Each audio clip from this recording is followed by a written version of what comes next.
রাত তখন ঘন কালো রঙে ঘেরা। বাইরে প্রবল ধারায় বৃষ্টি পড়ছে, যেন আকাশ ভেঙে ধুয়ে দিতে চাচ্ছে পৃথিবীর সমস্ত পাপ। টিনের চালে বৃষ্টির একটানা গুড়গুড় শব্দ সৃষ্টি করছে এক ভয়াবহ দম বন্ধ করা পরিবেশ। ঘরের মধ্যে বিছানায় জ্বরে কাঁপতে কাঁপতে শুয়ে আছে প্রান্তন, যা শরীর তখন করুণভাবে অসুস্থ, তার নিঃশ্বাস শেষের পথে। পাশে বসে আছে তার মা দামিনী, যার চোখে মুখে ক্লান্তি, অসহায়ত্ব এবং তীব্র এক যুদ্ধ। তিনি জানেন এই মুহূর্তে এক মুহূর্তও দেরি না করে ছেলেকে হাসপাতালে নিয়ে যাওয়া প্রয়োজন। কিন্তু বাইরের এই ভয়ঙ্কর বৃষ্টিতে কোনোভাবেই বের হওয়া সম্ভব নয়। প্রান্তনের নিঃশ্বাস আরও কম হয়ে আসছে। তখন দামিনীর হৃদয়ে ফুটে ওঠে তীব্র কষ্ট আর অনুশোচনা। প্রকৃতির বিরুদ্ধে তার মনের বাসনা তুচ্ছ। তিনি প্রকৃতির এই নিষ্ঠুরতার কাছে যেন অসহায়। কিছুক্ষণ পর দামিনী চোখে জল নিয়ে কাঁদো কাঁদো কণ্ঠে বলে ওঠে, প্রান্তন, বাবা বাবা, তোর কি কষ্ট হচ্ছে? এমন করছিস কেন? শরীর কি খুব বেশি খারাপ লাগছে? মাকে বল। আমি যে আর তোর কষ্ট দেখতে পারছি না বাবা। আমি এখন কি করব? কেন ডাক্তার হরিশ এখনো আসছে না? মা, আমার খুব কষ্ট হচ্ছে মা। আমি শ্বাস নিতে পারছি না। তুমি ডাক্তারকে ডাকো। আমি আর পারছি না। আমার মনে হচ্ছে আমি আমি আর বেশিক্ষণ বাঁচবো না। বাবা বাবা, এমন করে বলিস না বাবা। দেখছিস না বাইরে কিরকম বৃষ্টি হচ্ছে, এক ফোঁটাও থামছে না। এই ঝড় বৃষ্টিতে বাইরে আমি কি করে যাই? এই ঝড় বৃষ্টিতে বাইরে যাওয়া তো অসম্ভব। প্রকৃতি কোন রূপ দেখাচ্ছে ভগবানই জানেন। মা, আমি মরে যাব। আমার দম বন্ধ হয়ে আসছে। তুমি তুমি কিছু একটা করো। আমি যে তোমাকে খুব ভালোবাসি মা। না, আমি আর অপেক্ষা করতে পারবো না। আমার ছেলের কি হবে এখন? আমি তো ডাক্তার হরিশকে খবর দিয়েছিলাম, কিন্তু সে কেন এলো না? বোধহয় এই বৃষ্টির জন্যই আসতে পারছেন না। মা, তাড়াতাড়ি, আমি তোমাকে শেষবারের মতো দেখতে চাই। আমার পাশেই থাকবে তুমি। এইসব অলক্ষণে কথা বলিস না বাবা। বৃষ্টি থামুক বা না থামুক, আমি এখন তোকে হাসপাতালে নিয়ে যাব। তুই শক্ত হ বাবা, আমরা যাবই। তোকে বাঁচিয়ে আমি ফিরব। তুমি পারবে তো একা একা এত দুর্যোগের মধ্যে? কে সাহায্য করবে তোমায়? আমি ঠিক পারবো। আমার তোকে বাঁচাতেই হবে। ভগবান আমাদের সহায়। তুই শুধু আমার হাতটা শক্ত করে ধরে থাকবি। দামিনী আর এক মুহূর্ত অপেক্ষা করলেন না। এই গভীর রাতে প্রকৃতির রোষ আর দুর্যোগকে অপেক্ষা করে একমাত্র সন্তানের জীবন বাঁচাতে তিনি বৃষ্টির মধ্যেই বাইরে যাওয়ার প্রতিজ্ঞা করলেন। তার চোখে তখন মাতৃত্বের তীব্র শক্তি আর অজানা এক ভয়। তিনি জানেন বাইরের পথটা কতটা কঠিন, কিন্তু সন্তানের জীবনের কাছে এই কষ্ট কিছুই না। এই সিদ্ধান্তই হয়তো তাদের ভাগ্যের চূড়ান্ত পরিণতি স্থির করবে। রাত তখন আরও গভীর, প্রায় 2টো। সময় তখন কেবল কাঁটার তালে নয়, এক অসহায় হৃদয়ের স্পন্দনে মাপা হচ্ছে। আকাশের করুণা আজ বৃষ্টি হয়ে ঝরে পড়ছে, যেন প্রকৃতিও সাক্ষী এই আকস্মিক বিপদের। প্রায় 3 ঘন্টা পর বৃষ্টি হালকা কমে এসেছে আগের তুলনায়, কিন্তু আকাশ গুমোট। ডাক্তার হরিশ দেরি না করে দামিনীর বাড়ির উঠানে দাঁড়িয়ে। তার আসতে খানিকটা দেরি হয়েছে বৃষ্টির জন্যই। দামিনী তাকে অনেক আগেই খবর দিয়েছে, কিন্তু সময় মতো সে আসতে পারেনি। সে কিছুক্ষণ চুপ করে থেকে বিরক্তির সাথে বলে ওঠে, বাড়িতে কেউ আছেন? ওহ, এই সময় বৃষ্টিটা কি না নামলে হতো না? খবর পাওয়ার পর 3 ঘন্টা পর এলাম, সেটাও আবার এত দূরে। পাশের টিনের বাড়ির দরজায় দাঁড়িয়ে মৃণালিনী। সে দামিনীর প্রতিবেশী। বাড়িতে যে কেউ নেই এ খবর সেই ডাক্তারকে দেয়। ডাক্তারবাবু, আপনি এসেছেন? হ্যাঁ, আপনি কি দামিনী দেবীর বাড়ির কেউ? আমি ডাক্তার হরিশ। তার ছেলে নাকি খুব অসুস্থ। না মানে, আমি তার প্রতিবেশী। আসলে দামিনী দেবী খুব ভোরেই আপনাকে খবর দিয়েছিলেন, কিন্তু আপনার দেরি হয়। হ্যাঁ, শহরে একটা জরুরি অপারেশন ছিল, হাসপাতাল থেকে বেরোতে পারিনি। এখন বলুন, রোগী কোথায় আছে? ভেতরে যাব? তিনি এখানে নেই ডাক্তারবাবু। মানে কি বলছেন আপনি? তার ছেলে গুরুতর অসুস্থ বলেই তো খবর দিলেন, আর এখন বলছেন তিনি নেই? হ্যাঁ, আসলে পরিস্থিতি অনেক খারাপ হয়ে গিয়েছিল ডাক্তারবাবু। ওনার ছেলে আর থাকতে পারেননি।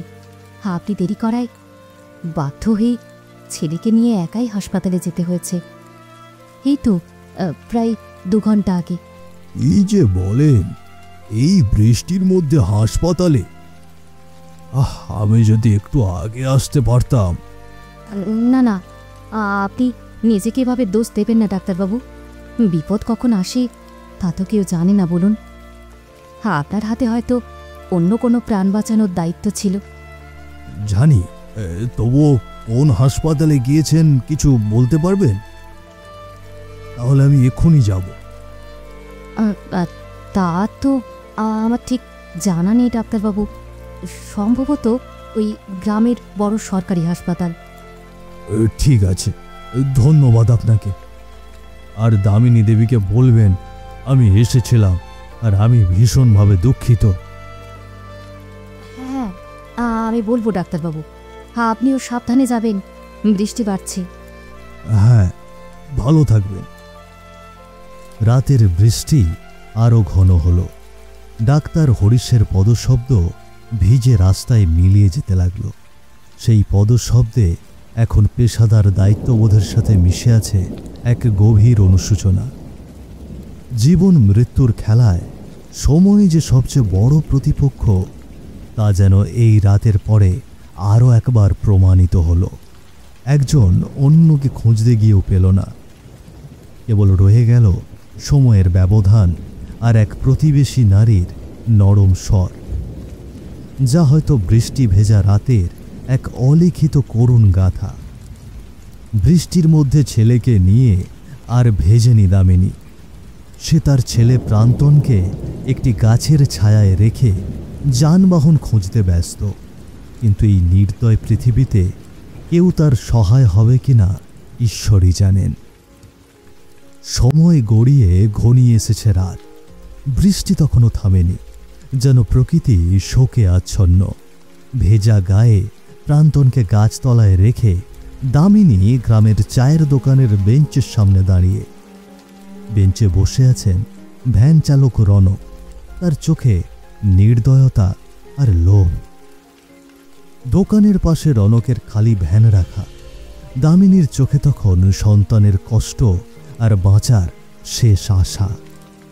তার মনে সামান্যতম আশা যে রনক হয়তো মানবিক হয়ে উঠবে, কিন্তু রনকের চোখ বলে দিচ্ছে তার কাছে অর্থের মূল্য জীবনের চেয়ে বেশি। দামিনীর আর্তনাদ সেই পাষাণ রনকের হৃদয় ছুঁতে পারেনি। দাদা, দাদা, আমার ছেলেটা খুব অসুস্থ, একটু আমাকে হাসপাতালে পৌঁছে দেবেন? এই বৃষ্টির সময় আমি কোনো যানবাহন পাচ্ছি না। আপনাকে আমি কথা দিচ্ছি, আমি পরে সব টাকা দিয়ে দেব।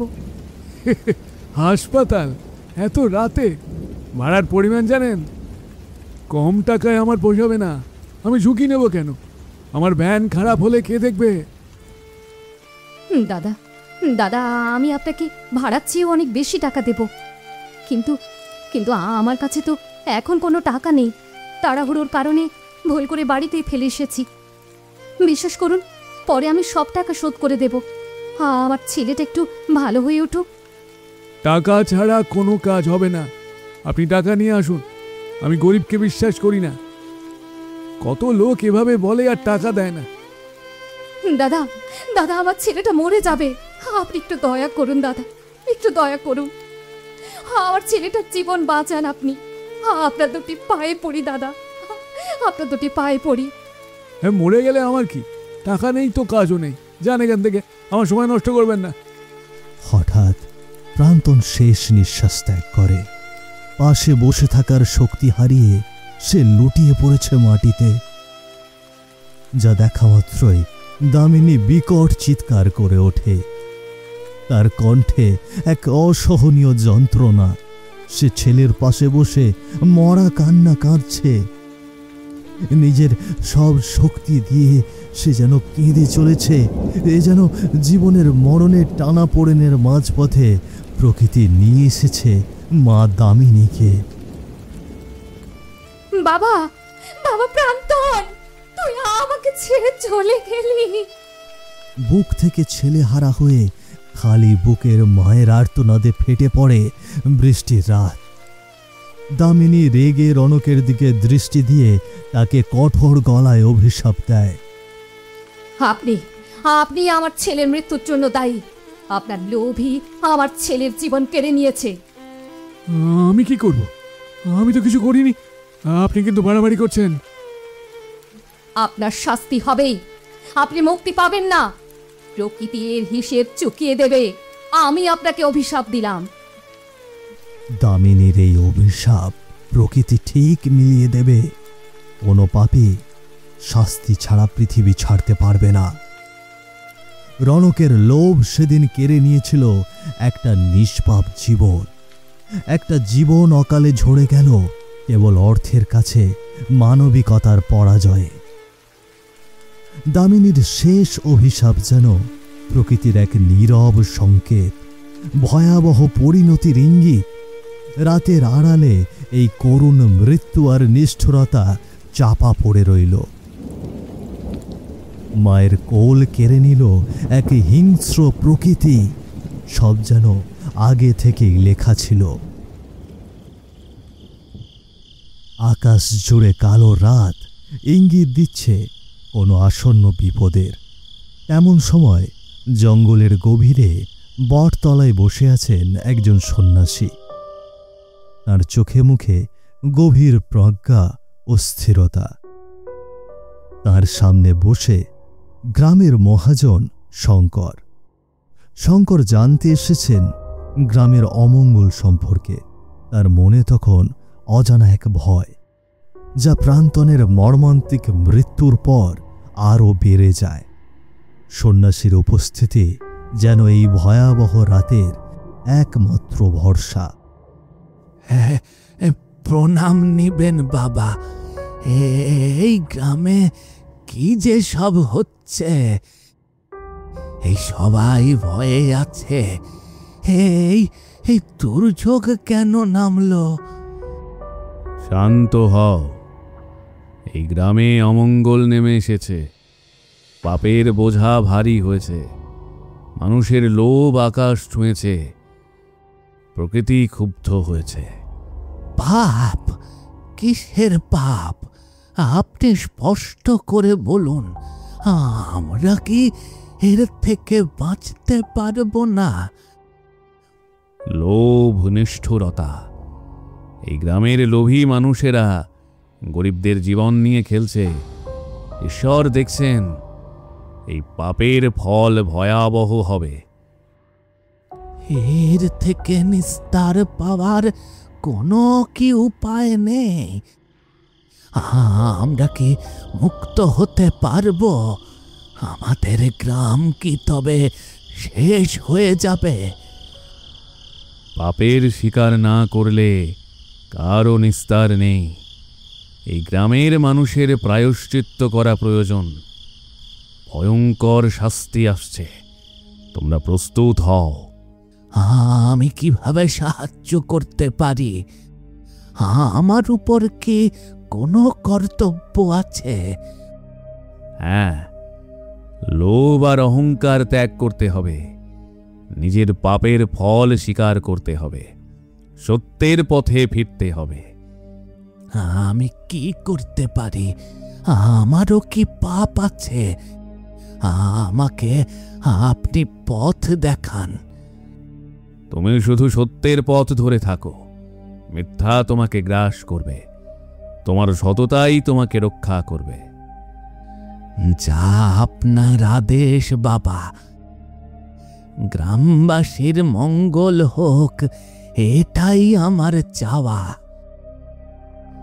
মহাজন শঙ্কর সন্ন্যাসীর কথা শুনে চিন্তিত হলেন। তিনি জানতেন গ্রামে কিছু মানুষের লোভই এই অমঙ্গলের কারণ। তিনি বুঝতে পারছিলেন এই গ্রামের শান্তি ফিরিয়ে আনতে হলে সেই পাপীদের নিজের ভুল স্বীকার করতে হবে। সন্ন্যাসীর সতর্কবাণী তার মনে এক গভীর রেখাপাত করল, যা তাকে সত্যের পথে অটল থাকতে সাহায্য করল। তিনি স্থির করলেন লোভী মানুষদের মুখোশ উন্মোচন করেই ছাড়বেন।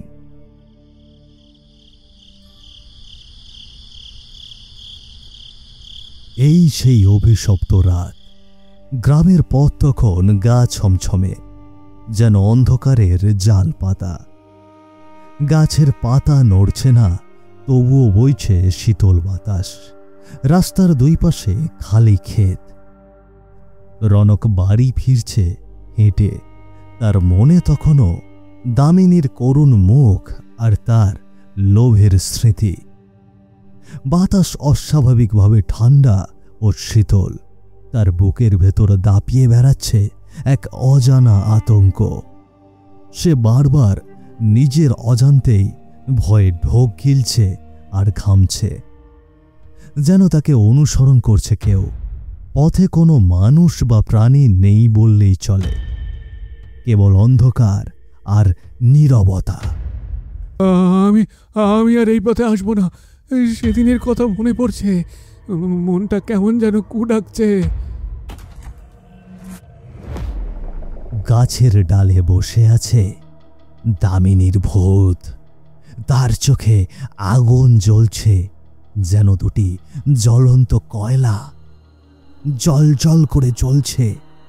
অন্ধকারের বুক চিরে লম্বা জটা বাঁধা চুলগুলো বাতাসে উড়ছে, যেন ফনা তুলেছে শত শত সাপ।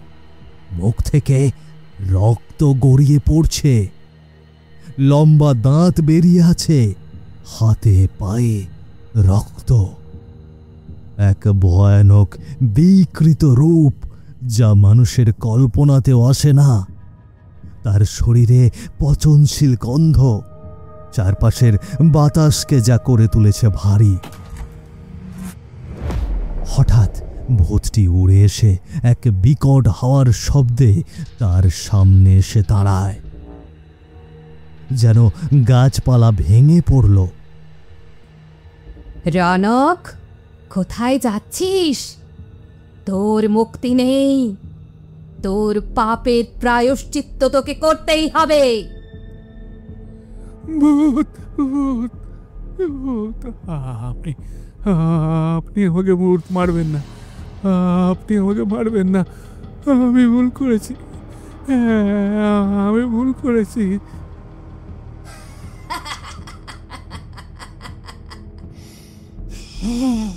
আমি তোর জন্যই আমার সন্তান মরেছে। যদি সেদিন ভ্যানে নিয়ে আমার ছেলেকে তুই হাসপাতালে নিয়ে যেতিস, তাহলে আমার ছেলেটা বেঁচে যেত। কেন তুই এত লোভী হলি? আমাকে ক্ষমা করুন, আমি ভুল করেছি। আমি লোভী ছিলাম টাকার জন্য। আমি এক মুহূর্তের জন্য বুঝতে পারিনি কি ভুল করেছি। ভুল? তোর লোভ আমার ছেলেকে মেরেছে। তোর লোভের কারণে সেদিন আমি আমার ছেলেকে বাঁচাতে পারিনি। তুই নির্দয়। তোর জন্যই আমি আজ এই অভিশাপ নিয়ে ঘুরছি। তোর দেহের প্রতিটা অংশ আমি ছিঁড়ে পুড়িয়ে দেব।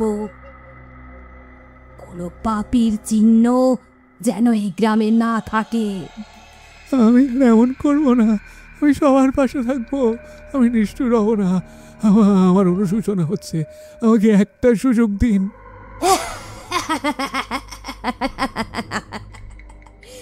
এখন কেন ক্ষমা চাইছিস? সেদিন কেন বুঝলি না? এবার যে তোকে মরতে হবে। আমার ছেলে যেভাবে ছটপট করে মরেছে, তোকেও আমি সেভাবে মারব। আমার প্রাণ ভিক্ষে দিন দয়া করে।